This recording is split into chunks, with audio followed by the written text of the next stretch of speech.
my true love sent to me. 8 maids a milk and 7 swans.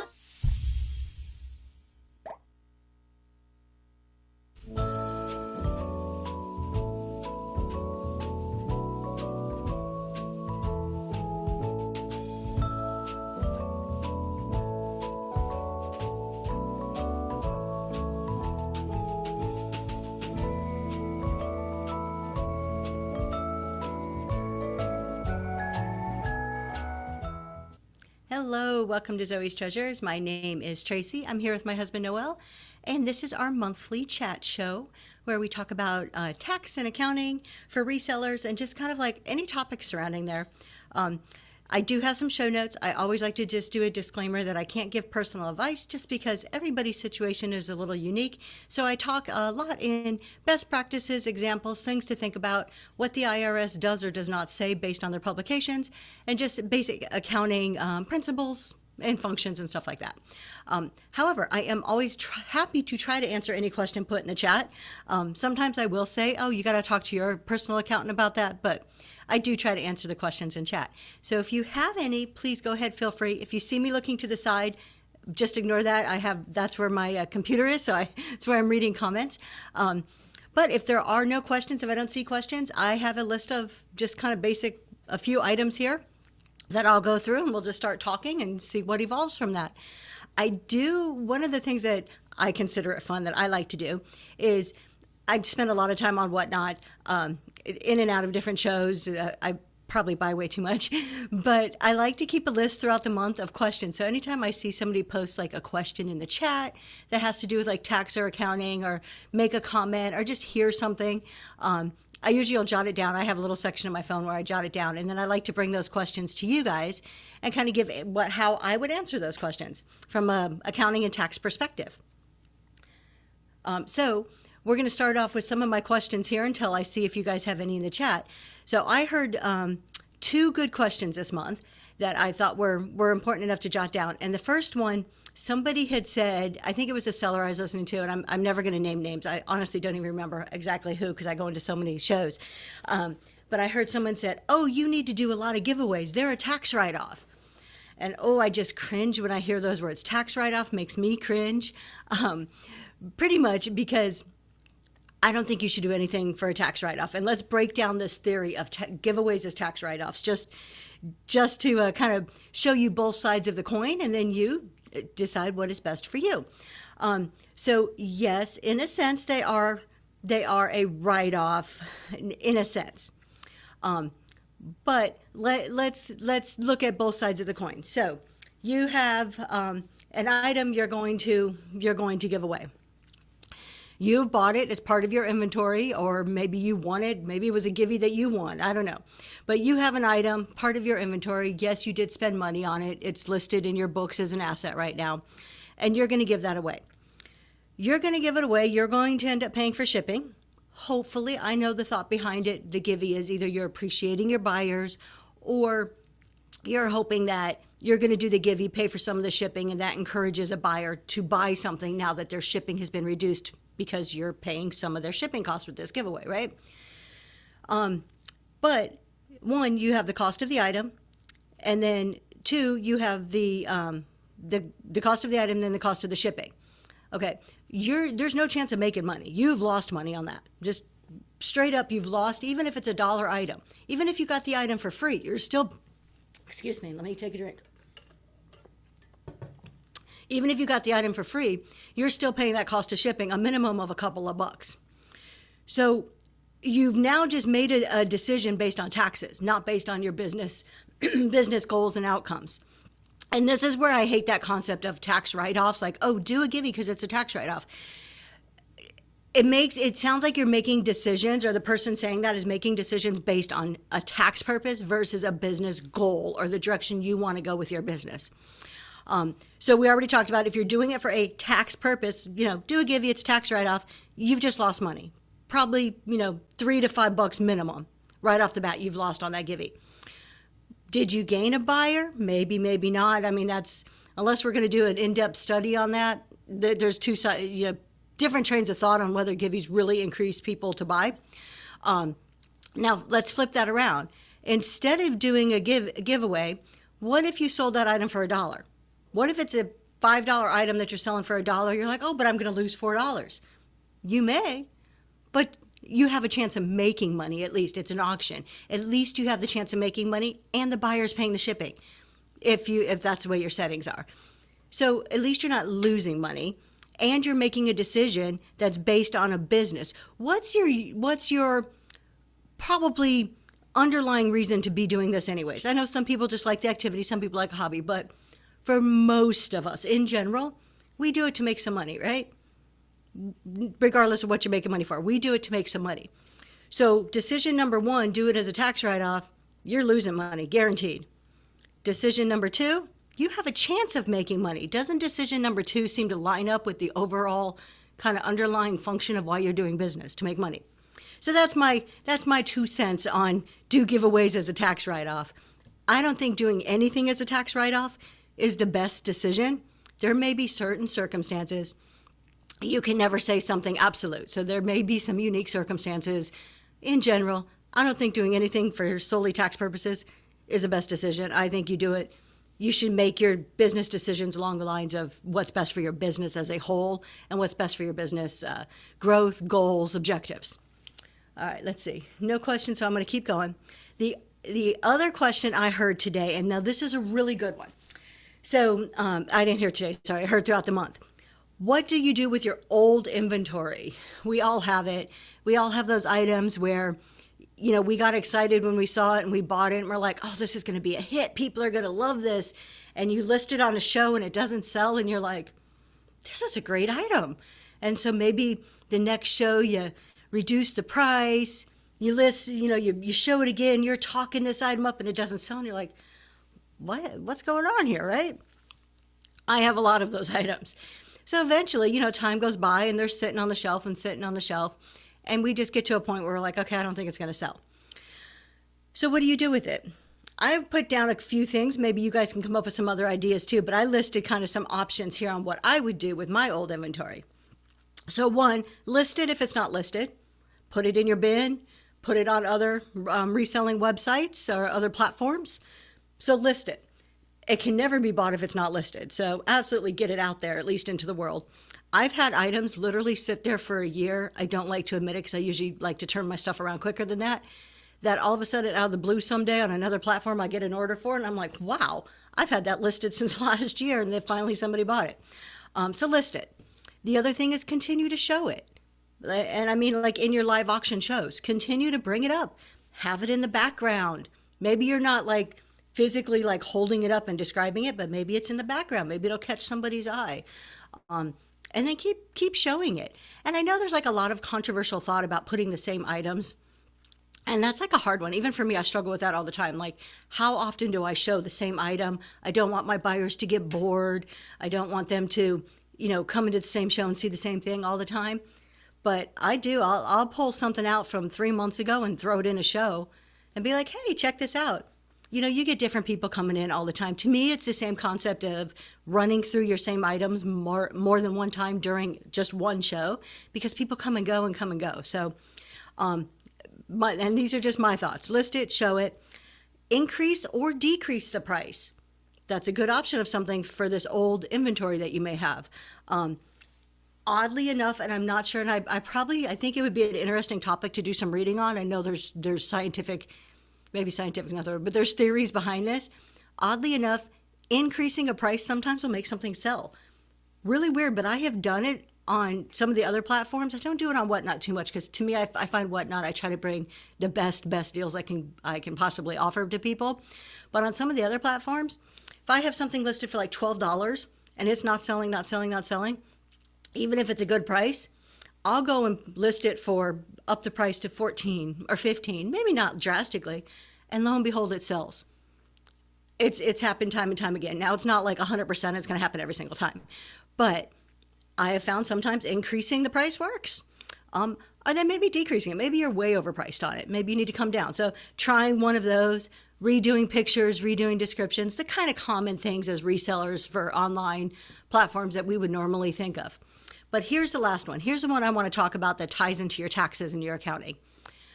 Donating it. So a lot of people say, I'm going to donate it. I'll get a tax write-off. There's that word again, tax write-off. And there is nothing wrong with donating it. I think donating and making charitable donations is a wonderful thing. I'm not against it in any way, shape, or form. Excuse me, I'm sorry. Let me take a drink. I started talking too much and okay, I'm not against donating. However, from a business perspective, so I'm just talking specifically of your old inventory you think you can't sell. If you've tried all the tricks in the book and you're like, look, I really just need to clear this space and you want to donate it, go for it. However, it is not a business expense. Donating it does not come off your business expenses. It does not help you from a financial aspect in any way, shape, or form in your business. And I say that from the perspective if you are a sole proprietor, if you file a Schedule C. If you are incorporated, if you're an S Corp or a corporation, a larger size business, it's a different set of rules. Most of us doing reselling are sole proprietors or single member LLCs. And that's the perspective I'm saying this statement from. So if you donate it, it does not come off your Schedule C. It does not help your business expense. It's personal. It's a personal, I bought it out of my personal money. Even if you have a business account and you bought that item and then a year later you donated it, it's not a business expense. It doesn't reduce your taxable income. It doesn't reduce your net profit at the end of the day. It's a personal donation. So when you are looking at your inventory and you're like, okay, I have this old obsolete stuff. I just don't think anybody's going to buy it. I'm sick and tired of seeing it. I've listed it. I've shown it till I'm blue in the face. Nobody wants, this outdated teacup or whatever it may be. If you want to donate it because it makes you feel good and it's going to help you personally, do it. Don't donate it because you think it's going to help your business. It doesn't. There's no business effect on there. So that was kind of my big point because I heard that and I'm like, oof. I see a question. So you started last January with thrifting and personal items. No receipts since purchasing pre-whatnot. How do I address that as far as... Very good question. And I actually am going to go into a whole inventory thing. So let me go ahead and I'm just going to jump to the talking about inventory. And then the other question is received an email regarding the ongoing 1099 issue, was asked to contact my government rep to fix the I don't know what ongoing 1099 issue you're talking about. If you want to, apparently delayed, but not concrete as to what is happening. Very interesting. If you have any more information on that, please share. 1099s aren't scheduled to go out until February. Sometimes they get them out a lot sooner, some of the bigger companies. Correct. The threshold is still not agreed upon. They're trying to get the threshold. It's been in a phase. So if that's what you're talking about as a threshold, the threshold has been in a phased approach where it was, oh goodness, I don't have my notes with me. I want to say is around 2225. I don't have the exact number in my head. I did this a couple shows ago and I actually wrote down all the exact numbers. And then they phased it down. They're going to get to $600. You will get a 1099 for anything over $600 eventually. I don't think it went into effect for this year, which is probably what you're referring to. But it kind of doesn't matter. It really doesn't matter. I can care less what the threshold is. If you make income, you need to report it. End of story. All that threshold does is tell whatnot when they have to send you a 1099. Whether you get that 1099 or not, it's still your responsibility to report all income to the on your tax return to the IRS. So the whole threshold thing, it's good to understand it. It's good to know when you expect to have that 1099 because when whatnot issues a 1099, they also send one to the IRS. So it's good to know what's being reported. But at the end of the day, I really don't care because it's my responsibility. It would be easier to be clear as a business. And a lot of that has to do with the IRS is because they've been in that phased period of trying to reduce that down to $600. So yeah, I totally agree. Let's talk about the inventory question. And let's see here. I'm going to find my notes because I actually wrote a whole thing out about inventory today. So I'm going to talk about in a little bit about goals and how, like some of the goals around accounting and tax. But one of the things I wrote down was to get your inventory in order for year end. And the reason I focus so much on inventory is because we're resellers. This is probably one of our largest expenses. And we'll talk about how to account for inventory another time, but we spend a lot of money on inventory, right? One of our biggest things that we deal with. So when you're talking inventory, there's 4 pieces of information that you need to know in order to track your inventory properly and then report it on for tax purposes. So tracking for accounting purposes, creating financial statements, and then reporting for tax purposes. Those 4 things are your beginning inventory. What did you start with? What did you buy? So the additions to that inventory. What did you sell? The deletions. And what is the ending amount? And that's a simple math formula. Beginning plus what I bought minus what I sold equals what I have at the end of the day or the end of the year. That ending inventory amount is what you need to put on your tax return. So you kind of need to know those pieces. Now here's the caveat to that. I gave you 4 things you need to know. Beginning, incoming, outgoing, and ending, right? You only need to really know 3 of those in order to figure out the 4th one. That's just basic like algebra math, where if you have 3 parts of it, you can always figure out the missing piece. So let's look at beginning inventory. We're going to break out each one of those down and how do you find out what they are? Where can you go to look? Beginning inventory. If you just started Whatnot or reselling this year, your beginning inventory should be 0 as of January 1st, and we're assuming that you have a January 1 to December 31st tax year. So as January 1, if you just started in 2024, your inventory is 0 to start with, so your beginning is 0. If you had inventory, if you started before 2024 and you were in business in prior years, that inventory number should be listed on your last year's tax return. That's your starting number for this year. That's where you need to go for. If you didn't really keep a lot of records, maybe you just weren't really sure that you needed to, or maybe some got lost, whatever it may be, go back to last year's tax return. If you were in business last year doing this, and what did you put on that last year's tax return? Use that number. Why do I say use that number? It's the only thing you have at this point. And you reported it to the IRS, so you know what? In lieu of anything else and lack of any other records, use that as your starting number. Okay, so it's either going to be 0 if you're new, or you're going to use last year's tax return. You have your beginning, so that should be set. You should know what your beginning inventory is. The next one is, what are your additions? What are your purchases? Hopefully you kept receipts. If you didn't keep very good records, this may be your variable. This may be that unknown piece of these 4 pieces of information. I don't really know any other way. That was my only note here of how else can I figure out my purchases? Was pretty much you need to keep your receipts, or we're going to back into it, which I'm going to get to that in a second. So the third part of that is, what did you sell? What was your outgoing inventory? And when I say what you sold, I don't mean the sales price. We're only talking about the cost of goods, what you paid for that inventory. What you sold it for is a different story, what you paid for it. If you didn't keep really good track of what you sold, how can you find out? Couple of different ways.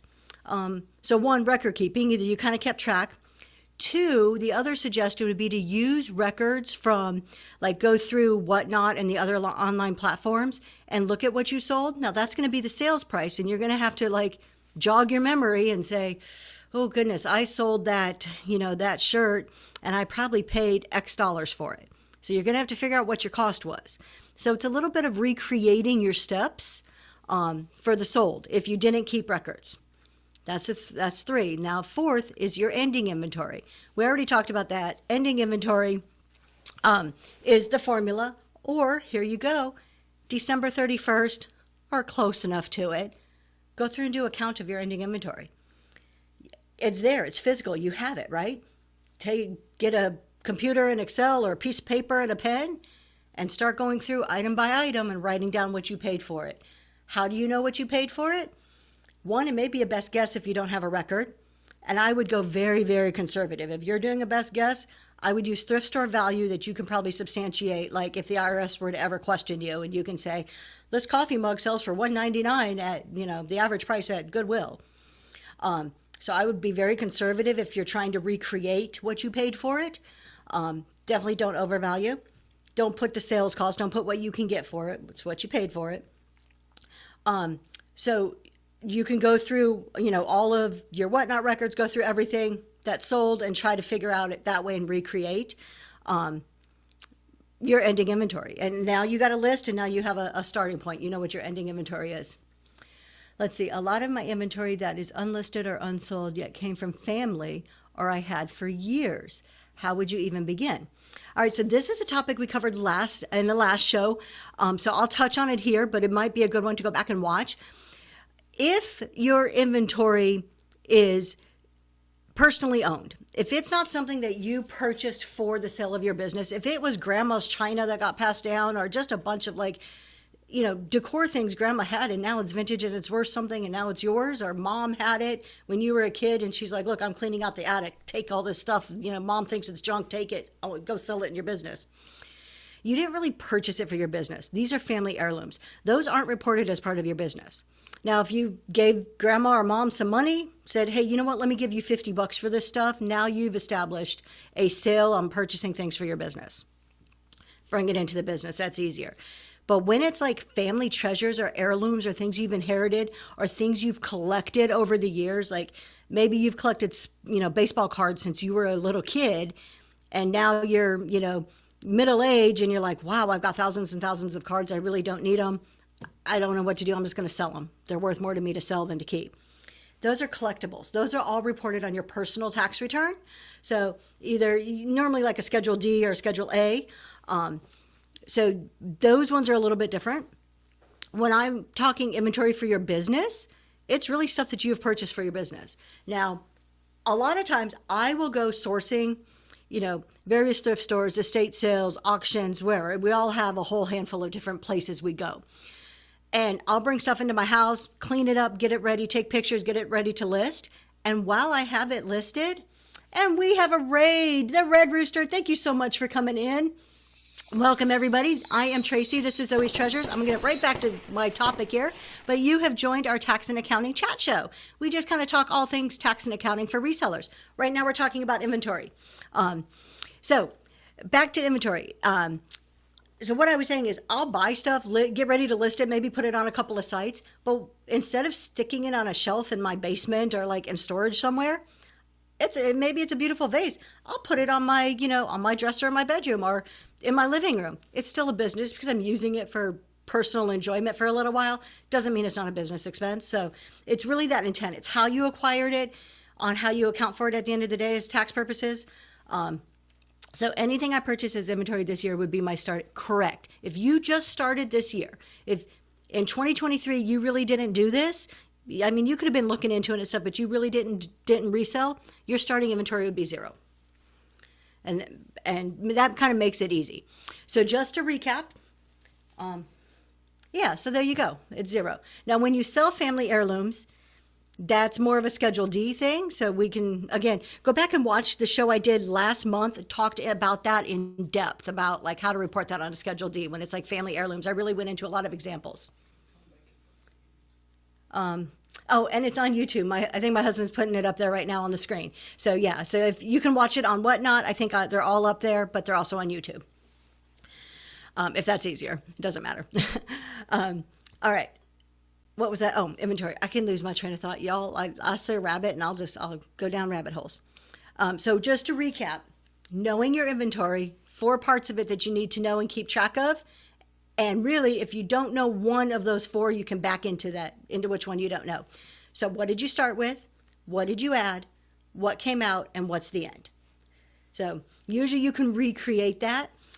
Especially for the first year is usually the tricky year, because the first year is the one where it's like we're learning, we're figuring it out. We're like, what do I do with this? What receipts do I keep? So a lot of time in the first year, you're having to recreate. But then you put it on your tax return. Year 2, you have a starting number, and now you know to keep really good records throughout the year, that you need to know those 4 pieces. And there is no right or wrong way to keep this information. There's software, there's pen and paper, there's an Excel sheet in your computer. Whatever works for you, that's the right way. But just track those 4 pieces of information. All right, expenses for sourcing, especially when going out of town. Oh, now that's a good one. Now this depends on the purpose of going out of town. So the IRS, their definition of a business expense, you can expense something if it's ordinary and necessary in the course of business. So for me, I live in a very rural part of Pennsylvania. I have to drive a good hour to get anywhere. Maybe 40 minutes to my closest Goodwill, but it's normally an hour. I don't usually spend the night. That's mileage. I can expense all of that. It's normal and ordinary in my course of business to have to drive that far to get something. Now, is it normal and ordinary for me to go to the Bahamas for a week and buy cool stuff? Or here's a great example. I'm going to Mexico at the end of December. We're going to go to the city of Tonala. I cannot wait because I'm doing some sourcing while I'm there and bringing stuff back. But is that trip ordinary and necessary for me in the course of my business? Not really. I can't expense my trip. I can't expense, my plane and, the cost of the car and hotels and whatever else it may be. If it's ordinary and necessary. Now, if there is, let's see, the Whatnot, I know Whatnot does those conventions, right? Was it Ohio, the last one they did it in? It was months ago. I remember seeing a bunch of hoopla about it. That could be a business expense. You're going to network with other people. You're going to purchase inventory. That I could say that is truly a business expense. If you had to pay to go to, the Ohio thing, airfare and all of that, that could be a business expense. If you're going to visit a family member in another state and while you're there, you're doing some sourcing, that plane fare probably isn't because you're going to visit family. So it's a very gray area. I mean, as much as I like to say the IRS writes everything out, they really do. But a lot of it is we have to interpret it. And there's guidance out there to help you interpret it. But there's some gray areas. And I would always err on the side of being conservative in those gray areas. All right. Let's keep on going. Hopefully I answered that good enough. If I don't answer a question well enough or if I'm missing the question you're asking, please clarify. Okay, let's see. Here we go. So this is just another topic I had jotted down. What can I do to prepare for the upcoming year from a tax and accounting perspective? So we're in November, getting close to the end of this year. We're going to be doing our taxes. I don't know about you probably February, March timeframe. Obviously they're due by April, but most of us complete them in February or March, especially if you're waiting on those 1099s. If you are an early tax filer, if you usually get a return and you are right there January 5th ready to file your tax return, probably not this year if you're waiting on that 1099. So, because I think they have until into February to actually send them out. A lot of companies are pretty good about it. They're electronic. You usually just go online and get them. So what can I do? I'm in November. What can I do? You can start to get caught up with your documentation. Start to think about your records. Do I have all of my revenue? Do I have all of my expenses? How is my record keeping? Honestly, I can sit here and preach every single month and talk about like tax and accounting, but we're the worst. It's like the shoemaker never has good shoes. Tell you what, I'm a CPA and there's still months I get behind in my accounting and I'm like, I got to go get in there and get caught up. So December's a great month to get caught up. January is a great month to get caught up. So do that, gather all of your receipts.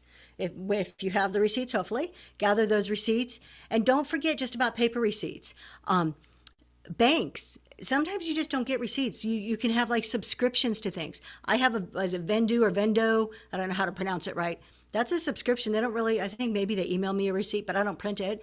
But I know it's on my bank account. I can see it. So look at your banks, making sure you're gathering all those expenses, all of those little hidden, subscriptions or, things. When I do auctions, they give me a receipt usually at the end of the day, but I have the auction house set up with the credit card and they just charge my credit card. What you buy from Whatnot that you have resold, that, what you buy for your inventory from Whatnot.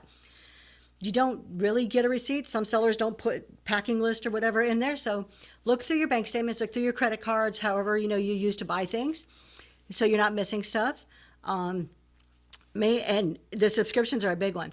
You can work on getting your mileage records together. This is a huge one. Mileage adds up, people. Like, it really adds up. Maybe some of you live in big cities and like your post office is 3 blocks away. My post office is a 30-minute drive. Well, I take that back. I live in the town I'm closest to. We have a post office, a gas station, and a bar. That's it. But the post office is only open till like noon. So usually I miss it and I have to drive to the one further away. All of that's mileage that you can use that comes off of your tax return. So those are definitely get your mileage. And you may be sitting there going, oh man, I didn't write this down. How do I know what my mileage is? So looking forward real quick for mileage, there's some apps and stuff out there. I haven't personally used them. I have my own system, and I'll tell you what my system is. But there's apps you can use that help you track this if you're really good at that kind of thing. The way I do it is a little probably old school, but I take all of my receipts, and as I'm going through and doing my accounting, I have a receipt from this auction or this Goodwill or this place, and I know I had to go get that. Like, they're not delivering stuff to me. That I don't even get Uber Eats where I live. So I have to drive to get it. I can see where I purchased it and what day it is, and when I sit down and do my accounting, I recreate my mileage log that way. If it's like garage sailing or the estate sales that maybe you're not getting receipts at all, so I don't remember those things, I just jot down. I put those in the notes on my phone, and so then when I sit and do my accounting, I just kind of recreate my mileage and just be honest with it. And if you're not sure, you can always use Google Maps and recreate. But let's face it, most of us go to the same sources for the most part. I go to the same stores, the same auction houses, 9 times out of 10 to get my stuff, the same antique stores. So once you figure out what the mileage is one time, you're pretty good. You can just kind of recreate. So January is a great time to make sure you're getting your inventory together. You got your inventory numbers, getting your mileage together, getting that ready, making sure you know what all of your income was, what all of your expenses were. Heard someone say this week that you can deduct 8% of the square footage of your house and utilities. Yes, you can. If that portion of your home is solely used in the course of business. So, and there's different rules. So there's a set of rules for daycare. If you use your home as daycare, we're not going to talk about those because we're here as resellers. But if you use your garage, and your garage is primarily used for your whatnot, a reselling business, you use it for storage, you film your shows out there, even if sometimes you film in the kitchen, but mainly your garage is used, by all means, 100%. Take the square footage of the garage. That square footage becomes a home office expense on your Schedule C. You can deduct that, and also the utilities associated with that. So if I have a 2,000 square foot home and my garage is 200 square feet, that's 10% of my home, the square footage of my home. Then I can do 10% of my electric. If it depends, everybody's utilities are a little bit different. If you have water that you're using in the garage as part of that, 10% of your water. Internet, a certain portion of your internet. Now, I wouldn't tie internet to the square footage of your home. I would tie internet to kind of overall use. Like, you know what? I pay internet each month. My whole family uses it. My kid homeschools. She uses internet. My husband does his thing on the internet. I work full-time. I have another full-time job outside of Whatnot. I work from home. I use that internet. I'm going to say my Whatnot business is 15%. I'm going to pick a reasonable number that I can pretty much defend, if questioned by the IRS, on why I feel it's that number. And usually that's good enough. I can't say the IRS. I'm not them. I'm not the IRS. I can't say, oh, they're going to say that's wonderful. But if you go with something that's conservative and you can defend in a logical manner that's not this stretch, you're usually okay. So yes, you can do the square footage of your home. Now, what if you don't have just a one room dedicated to Whatnot? I don't have one room.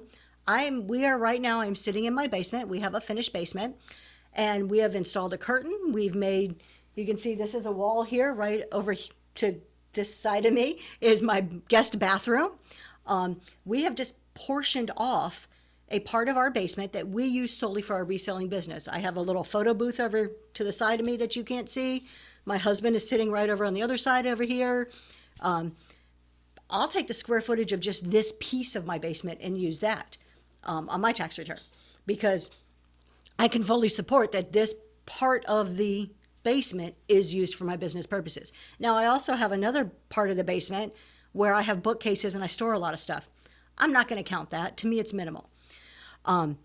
Now, what about if you have a guest bed, like you have a spare bedroom that you're an empty nester, you have a spare bedroom, you took the bed out, you've turned it into your Whatnot room. That's easy to figure out. Take the square footage of that room. And then you may have the question, what if I I do, that's my main whatnot room, but sometimes I like to go on my porch and do live shows from my porch, or I like to do live shows from my kitchen because it's convenient, or my dining room because I have a big table. That's not really used in the course of your business. Like, it's not the sole purpose of that room. So you've got to, again, we're in that gray area. So you got to be honest. But yes, you can take a portion of it. Now, keep in mind, and this is more of a trickier subject that you'd have to get with your accountant or CPA on. There are some tax implications into the future. Say you own your home and you are taking a portion of that home as a business expense, as your home office expense, year after year after year. When you go to sell your home, that has to be taken into consideration. Because when you go to sell your home, the IRS allows you a certain portion of that tax-free from the sale, a certain portion. But you've kind of already used some of that portion up by using that on your business returns throughout the years. So just keep that in mind. There's a lot of little caveats and a lot of details into that calculation, too much for me to go into here without like having specifics and examples and stuff. But just knowing that kind of concept exists, and that's a good topic to talk about with your bookkeeper, accountant, or CPA. Let's see here. So we've talked about what you can do to get ready, square footage, mileage, phone is another one. Don't forget your cell phone. That's another one you want to go through and portion the appropriate amount if you don't have a cell phone that's just for business. How much of your phone expenses reasonably could be attributed to whatnot or to your reselling business. And then how about setting goals for next year? Does anybody here watch Green 13? I love Green 13. I watch him every Sunday. Actually, my husband and I, we're geeks, okay? And we have this whole ritual. Sundays, he makes the coffee. Every other day, I get up and make the coffee. Sundays, he makes a coffee. He brings it to me in bed. This isn't going anywhere. This is all clean stuff here. He brings me my coffee. We sit there, we drink coffee, and we listen to Green 13, and we talk about business. This is our Sunday morning ritual. I love it. I enjoy it. I look forward to it every Sunday. But to say that, we watch Green 13, and he was talking about goals this morning, and I'm like, oh my gosh, I just wrote notes on goals. So now is a good time to set some goals for next year, and not resolutions, not things you're going to change, but goals. You too. Great. Oh, and you just came from a show. Awesome. Yeah. So I'm talking, I had written this whole thing about goals too. And, Jeremy on Green 13 said, put the why behind your goals, which I never kind of thought about it like that, but I divide my goals into like areas, which I guess those areas could equate to a why. So I've kind of jotted down just ideas for goals here, just to get your minds going and thinking of what you may want. Oh, thank you. Oh, that's so cool that that's how you found out about us. So some of the things like money making, maybe your goals are based around you want to make more money. So what are some of the goals you may set for making more money? Maybe to make a certain amount per show. I've used that since I've started Whatnot, and that's changed over the course of time, but it used to be like, I want to make $25 a show. If I can make $25, that's my goal. And then once that started happening consistently, it's like, okay, I want to make $50 a show. That started happening. So maybe your goals change over time. So just as far as money making, maybe it's a amount of money per show, or maybe it's selling a certain number of items per show. How about going live a certain number of times? And these are all things kind of think about, like, where do you want your business to go? If you have a money making kind of like, that's your why, is to make more money, maybe these are some of the things you can design goals around. A few of us mentioned your shows when a tax. Thank you so much, East Coast Eclectic. I appreciate that. I saw one of it, and we were talking. My husband and I were talking, so I may have missed the other ones, but I definitely appreciate that. Thank you so much. And that's what this community is about. I'm like blown away right now. So money making goals. Some of the other things you can do. How about a goal of listing your death pile? I don't know about you guys, but sometimes I get really good and I've listed everything, and then I get stressed and I tell my husband, I'm like, oh, I got nothing to list. And then it's all of a sudden like, a month later, I'm like, oh my God, I'm overwhelmed. I have so much to list. So maybe listing your death pile or staying up on top of listing stuff could be a money goal. And the list number of times. I don't know what, I'm trying to read my own note here. I'm like, I don't even know what I just wrote. But just getting things listed, maybe a certain number of things each day. So those could be some of the money-making goals. How about money saving goals? Oh, that is so cool. All out toys. How about some money saving goals? What can money saving goals be? Some things, if that's what your focus is, if that's one of your whys is, okay, enjoying my business, but I need to cut back on some of the expenses in order to make more money. Reducing specific expenses. So maybe a goal to reduce specific expenses, those action items could be looking at examining your vendors, examining your supply sources, dialing in shipping. This is actually one of my goals for this year, is to dial in and get more accurate on my shipping. I find with Whatnot that I'm using my adjustments, all 5 of them every week, and then paying some money. So one of my goals is to really focus in on getting more exact on my shipping to reduce the number of adjustments that I'm using each week, or reduce what's coming out of my pocket for shipping. So that could be a goal, dialing in shipping. And then sourcing could be another goal. I know a lot of us have kind of like our same spots, but there's a lot of us too, just kind of looking for that honey hole or looking for those connections. So maybe you have some goals around sourcing. Another why could be business growth. So making money, saving money, those are 2 great whys, but another why could be your business growth. Maybe you're at a point where you're like, I'm doing pretty good. How do I take this to the next level? What am I going to do? So just looking at some of those goals, it could be maybe you want to hire help. What do you need to do to get to there? I want to increase my annual revenue. So looking at growing my business as far as, the amount of things I'm selling. Maybe diversifying. And this is a great one. Like, don't put all your eggs in one basket. Maybe I want to try new platforms. I have our very first show on a new platform this week. I'm not going to talk about it. I'm not advertising it. But diversifying is really great. Spreading out those sources. Maybe you want to move to a bigger space. Maybe you're tired of working out of your garage, or you have too much to work out of your garage or your basement or your guest bedroom, and you need to buy a warehouse or something. So some of those could be business growth goals. And then here's my favorite, a goal on keeping up with your business accounting. So maybe you have that goal. Maybe you're just like, I just didn't do too good this year. I was having fun with it. I wasn't sure if I was really into it or serious about it. I just started, but you know what? I like it. I need to narrow down and make sure that I'm keeping my records really well. And then the other side of it, time goals. This is my last kind of why. And this is a big one for me. I like to make money, and I do this to make money. Like I do Whatnot and reselling in general to make money. But I work full time. My bills, for the most part, we're okay. We have incomes. But we're getting close to retirement. I'm looking for something kind of beyond what my day job is. So part of what I'm doing is trying to figure out how to become more efficient. Part of my goals are increasing or making the best use of the time that I have. So early in the morning and in the afternoons or evenings when I'm done with my day job, how do I make that the most efficient time? So I have goals personally, and maybe this may apply to some of you, how to organize my inventory better. My storage space, how to make that more efficient so I'm not searching for items. Have you guys ever sold something and then you can't find it and you're like freaking out, and then 2 days later you find it and you're like, oh, thank God I can ship it out? That has happened to me, and I don't want it to happen again, so I have goals around being more organized. Creating a system for listing. This is a big one. This takes time. As a reseller, yes, you've done that. Oh, that's the worst feeling. As a reseller, listing items takes time. Now, some of you may be the kind of like the pull and go, like you don't do all the pre-listing. You're just pulling stuff out and showing it, selling it. It's that fast paced, and that's great. Then maybe your organizing is like on the back end. Like, how am I labeling? How am I keeping that straight for shipping? I always 9 times out of 10 pre-list. So for me, I need a good system. I'm focusing in on how to make that the most efficient. And then creating a system for shipping.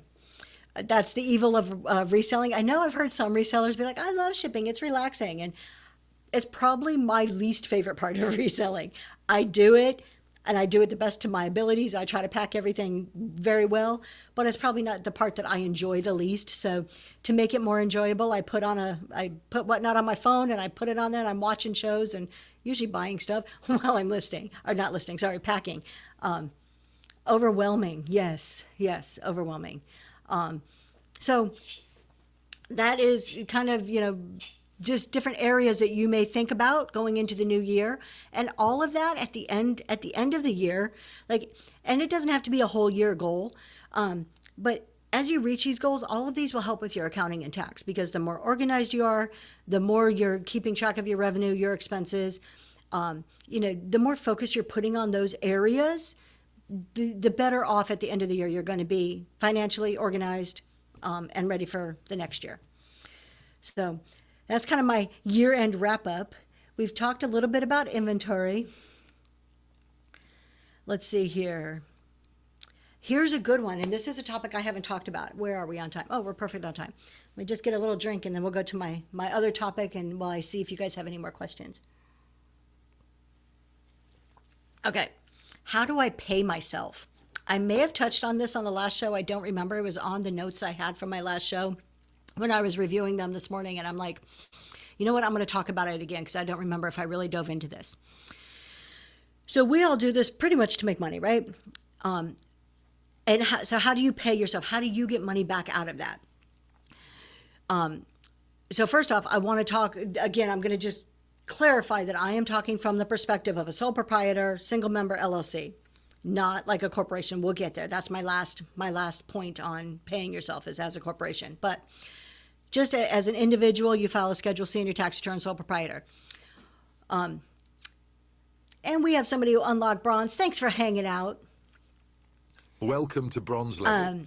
Reinvest into your business. To me, that's paying myself. Taking the profit I have at the end of the month and buying more inventory is paying myself because it helps grow my business, where I know that eventually growing my business, buying better inventory, taking that money and reinvesting it is paying me. It's helping me at the end of the day. So while it's not necessarily taking money, my business money, and being able to go to Disneyland with it, it's still growing that to where in the future it helps me meet my goals. So reinvesting into your business is one way that you can consider of paying yourself. Now, what if you actually want cash? What if you're like, look, Tracy, I do this because I want some money to go buy groceries because milk is like $6 a gallon. I get it. I do. So where is that money so I can go buy that stuff that I want or go on that vacation? Take the funds when you need it. If you have the money there, take the funds when you need it. Now, we got to think about this. Do you have your personal bank account? Do you have a separate bank account? Personally, we have, I call it a savings account, set up as a personal savings account, and I kind of use that for our business. So it's not mixed in with the same money, the same account I pay my mortgage and bills with. It's segregated, but it's not set up as a business account. It's just a personal savings account that my husband and I chose to use for mainly business purposes. So pull money out as you need it. If there's money there and you want it, as long as you're positive in that bank, pull the money out whenever you want. Now, pulling out whenever you want, maybe from a business perspective, isn't the best decision, because when you're thinking about business, you want to have a plan, right? Do you want a cushion in there so you know, hey, I always have a couple hundred in there so I can buy inventory when I see something good come across. When something comes to my attention that's a good deal for me to buy inventory, I want to make sure I have money there. So you don't want to always drain your money. But if you're a Schedule C, if you're a sole proprietor, there is no rules about it. It is your money. Take it when you want to take it. There's no right or wrong way. It's what makes sense for your business goals. So you can just pull money out whenever you want it. I'm sorry, my phone is going off here. Let me just turn that off. You can maybe, instead of just taking it when you want it, like, okay, once a month I'm going to take money out because I'm going to go grocery shopping.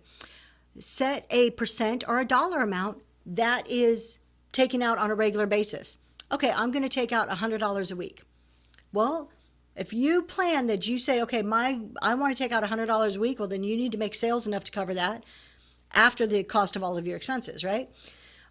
Maybe you take out a certain percentage from each show. This may be a good way when you're just starting. If you're not reinvesting it all into your business, maybe it's like, okay, every show I'm going to withdraw cash of 10% of my sales. And then maybe that's working out great. You're still able to operate. You're still able to pull out a little bit money. All right, I'm going to increase that to 20% is going to come out from every show to me. That's going to be my earnings. That's not payroll. That's just cash. It's still all your money. No matter which one of these ways you pull that money out of your bank, it's still your money. At the end of the day, the IRS doesn't care. accounting wise, it's just equity. It's just your money. It's cash flow. It doesn't have anything to do with your income and expense and the profit at the end of the day. As long as you have money there, you can take it. Now, the final way is payroll. This is legit. I'm writing a paycheck. We're withholding taxes. We're submitting taxes to the IRS. This is probably I have an employee or two. You can set up and pay yourself payroll. However, before you do that, you need to have a consistent income, right? You need to be making a certain set amount. I'll tell you what, me personally, I'm not there. 1 month my whatnot sales could be way up here and the next month they're way down here. I'm nowhere near where I can say I'm going to draw a salary from my part-time business of X dollars a month. If you are at that point, by all means, that's an option for you. Whether it's the best option or not, you probably need to discuss all the ins and outs and the details with your accountant or your CPA. But you can always do a legit payroll where you're paying payroll taxes. So that's the final option. That's probably the least used option for part-time resellers, for kind of those of us doing this on the side, figuring it out. Now, I've seen on Whatnot some big-time people that this is their livelihood, this is what they do. They are probably working with a CPA or an accountant and have a whole payroll system set up. I don't ask them. It's none of my business to go asking those questions. But let's see. Any other questions? Throw them in there. We're kind of nearing the hour. I like to keep these to an hour because just, tax and accounting, that's about as much as people can take is an hour.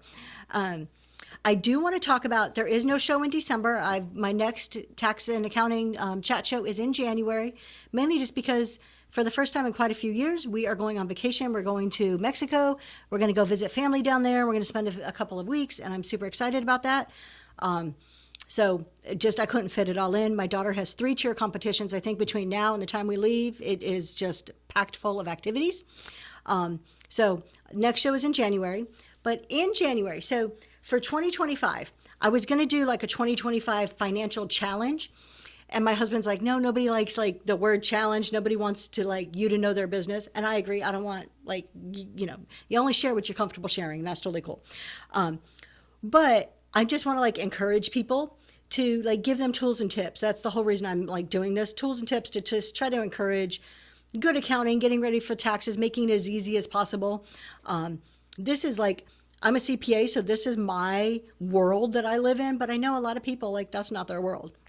So, what I thought I would do, just joined, what do I say to my CPA about your sales on Whatnot? Oh, thank you for your tip, East Coast Eclectic. I appreciate that. Thank you so much. What do you say to your CPA about your sales on Whatnot? Good question. I'm trying to think. It's such a broad question. One, hopefully your CPA is familiar with reselling, but I would assume they probably are. You really need to provide them. It's not their responsibility. So at the end of the day, your signature's on that tax return. That CPA is going to hold no responsibility for that return. If they screw it up and you get audited or the IRS comes back to you, you can go back to them and they'll help you figure it out, but they're going to charge you. It's your tax return. So you have to understand it. You don't have to do it, but you have to understand it and understand where those numbers are coming from. So what I would say for you to tell your CPA is bringing good records to them. Here's all the revenue. I've looked at this. I agree with these revenue records. I made X number of dollars. Here are my expenses.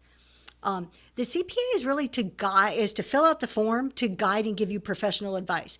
You can go to the CPA, tell me how I can claim the home office expense, and how is that going to affect me in the future when I sell my home. Then that CPA should be able to explain all of those details to you. But really what you should go to your CPA as organized as possible. Because have you ever heard that term? I know back in the day when computers were first coming out, yes, I'm that old, they had that term garbage in, garbage out. It's the same thing with CPA. I've been a CPA for years. I spent most of my career in audit, but I did do tax, and I have a master's in tax. So I did do taxes, and it would be I can only do your tax return with what you give me. I'll ask you questions. I'll probe you. I'll be do you have this? Do you have that? Have you thought about this? But when it all comes down to it, I'm only can do with what you gave me. So the best piece of advice I can give you, go as prepared as possible to your CPA. And that's kind of like all the topics we're covering is getting all those inventory records together, getting all your expenses together. And I would even gather expenses that you're not sure about. So I think it was East Coast that collected earlier asked about, what about like traveling for when you're sourcing, like going on trips to source? If you went on a trip and you sourced and you're not sure if that's a business expense or not, I would take all that information when I go to do my taxes and say, look, I have these records, I have these receipts. Can we talk about how I can utilize this? Is this beneficial on my tax return? So when you go to your CPA, its best piece of advice is you be as organized as possible and bring them everything. Even if you bring them things that you're not sure. Does Whatnot send me what I've earned off of my sales? Yes, they will, but so Whatnot will send you a 1099, and we were talking earlier in the show on what that threshold is.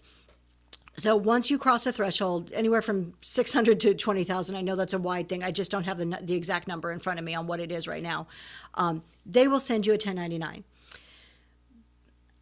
But it's really not Whatnot's responsibility. It's your responsibility. First off, when I get that 1099, the first thing I do is say, is it correct? Because they'll make mistakes. I mean, it doesn't happen all the time. They do their best. Whatnot and any other platform is going to do their very best to send you accurate information. It's not to their benefit to mess it up. But is it correct? The only way I know if their information is correct is if I have good records. So I'm going to look and say, okay, is that revenue correct?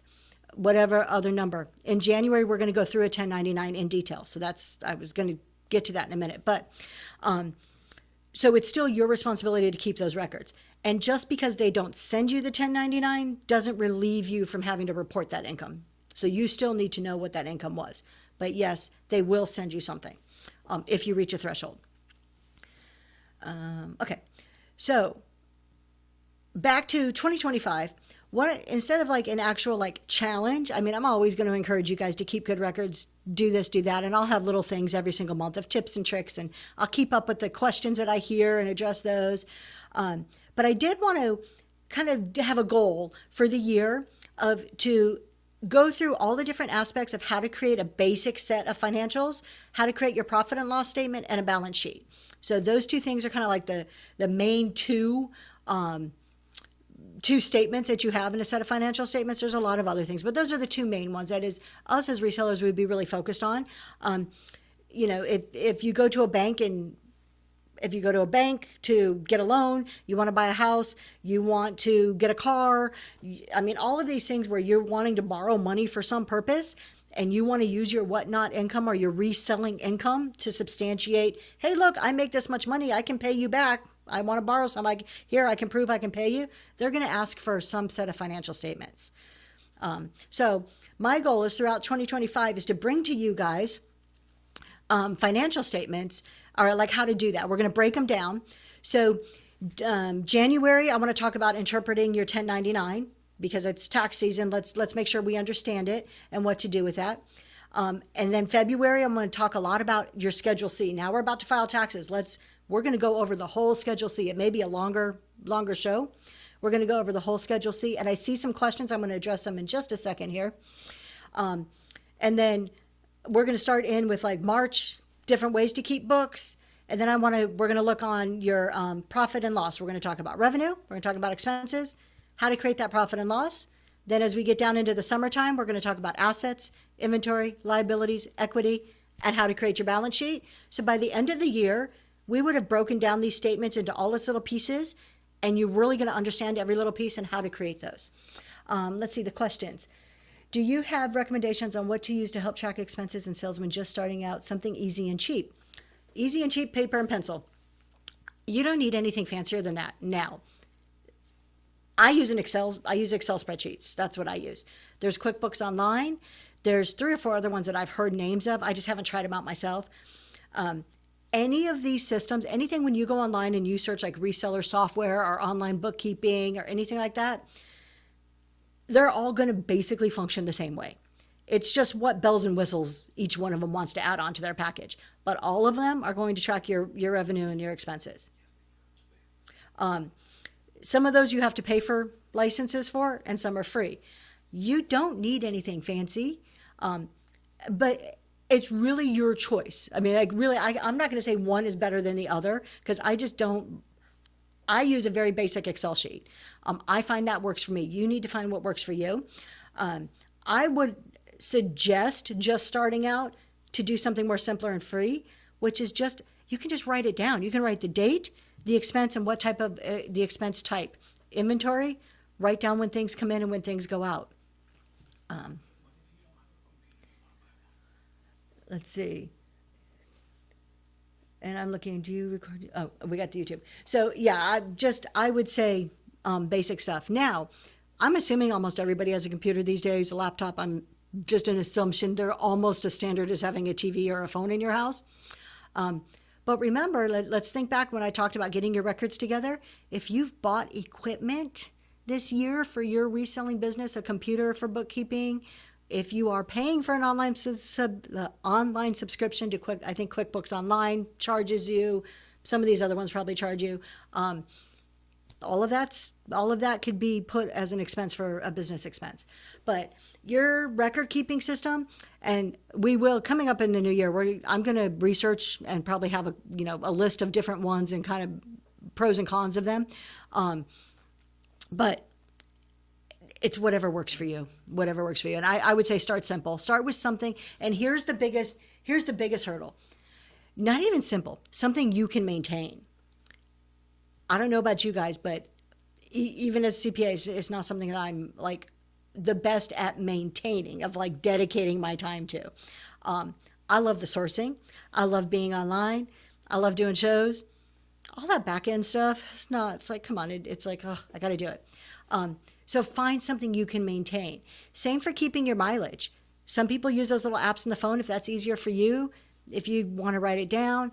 So the key, I think, to bookkeeping of all things, the biggest key is finding something that works for you that you can maintain on a regular basis. I know there's one reseller, and she's talked about it online. I don't want to use her name just because it's her record keeping system. And I don't know, people, I just don't want to call people out. But this isn't a good way. She uses a book, and every week she goes through and writes down in like a little journal book all of her expenses. And that works for her. Wonderful. That's a great system. The key is to find something that works for you. And, all right, I don't see any more questions. So we're going to call it a day because I threw a lot of information at you. You can always go back and watch. We leave our shows up on Whatnot, and then we're also on YouTube. And just thank you so much. Thank you for coming in. I just can't even tell you how much I appreciate that you guys join me on these shows. I'm like, when I first decided to do this, I'm like, it's tax and accounting. Is anybody even going to show up? So I love you guys and appreciate that you're here. Have a great weekend. Have a happy Thanksgiving and a very good Christmas season. And we will see you all back in January, I hope. And we'll start diving into our 1099s. All right. We're going to go find somebody to raid. And I'm going to leave that to my husband because he's over there running the show and I don't even have it up on my computer. So let's see here. I'll do a quick search and I will tell you what who are you to go doing? and raid. If I can see. How do you raid? All right, let's see here. Nothing?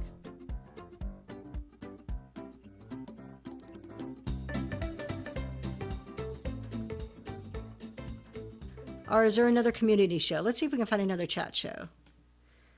Who is on right now? Carrie Kennedy. We did her last time. Work on custom pack order. Tam's treasure box. We'll see if we can get Tam's or Becky. All right, so let me go ahead and log on and raid and see if we can get one of those people.